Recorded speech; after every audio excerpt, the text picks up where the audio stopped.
Welcome to a brand new Webisode. It's Monday. I'm in my office. I'm working on Tuesday's show. And I wanted to talk a little bit about a caller. It was either two callers or one caller. I think it was one caller that called back a second time and repeated himself. Anyways, basically, the caller claimed to be a conservative. And actually, I probably shouldn't give him too hard of a time. I'm pretty sure they were a conservative. I think they were a Ron Paul conservative, and I don't want to get into Ron Paul right now, except to say that there's no way on God's green earth he's going to get the nomination, nor should he. Just wanted to point that out. You can email me, justice@1041thetruth.com. You got to pardon my printer. I started printing something before I started the video. It's really professional of me, but hey, at least it sounds like it's like a busy office, right? Anyways, the caller called up.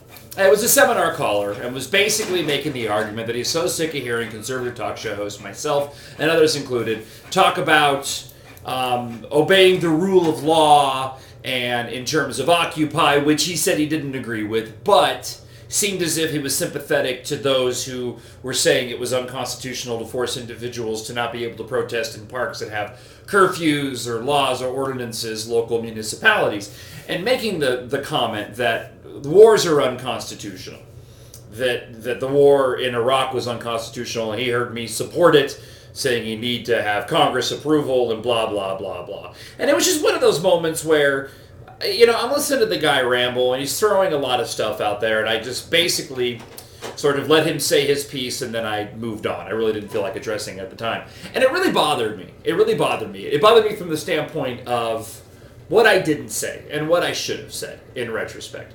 And the reality is, in terms of the argument that he was trying to make about the hypocrisy, because people like myself wouldn't call out an unconstitutional war, yet we ask other people to go and obey the law.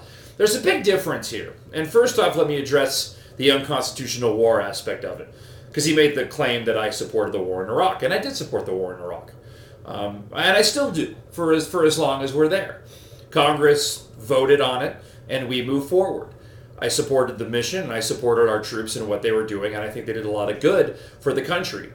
Certainly in ousting a ruthless dictator like Saddam Hussein. I did support that. Now, if somebody tries to battle the war, whether it's that war or what's going on in Afghanistan right now, and take it to court to try to deem it unconstitutional, that's for a court to decide.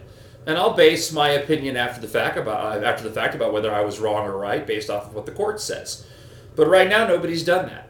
The caller also brought up Obamacare, talking about how, you talk about Obamacare being unconstitutional, and was making, I don't even know what his point was in regards to that. Look, the same thing can be said to that, for that as well. I personally believe that Obamacare is unconstitutional, forcing individuals to have to purchase medical insurance, but I'm no constitutional expert.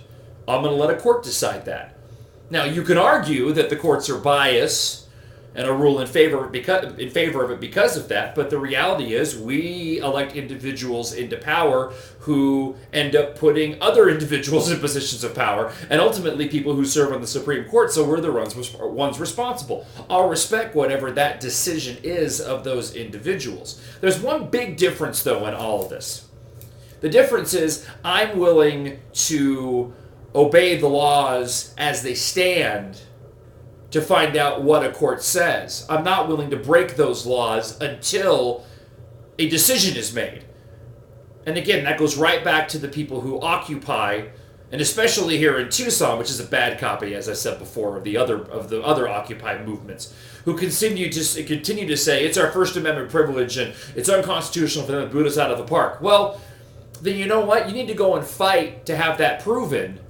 And in the meantime, obey the law of the land until that is the case. Because as of right now, we do have laws and curfews and ordinances in place. And right now, they're being hypocritical in what they're trying to achieve and fight for, and not accomplishing anything.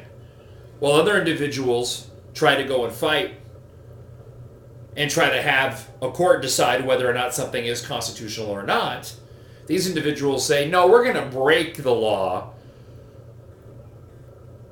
and not bother trying to find out, or at least break the law until we find out. And to me, you are being a hypocrite, and you're certainly not setting a good standard. And you're hurting your cause ultimately. Now, that's beyond the fact that Occupy is a useless cause, in my opinion, anyways.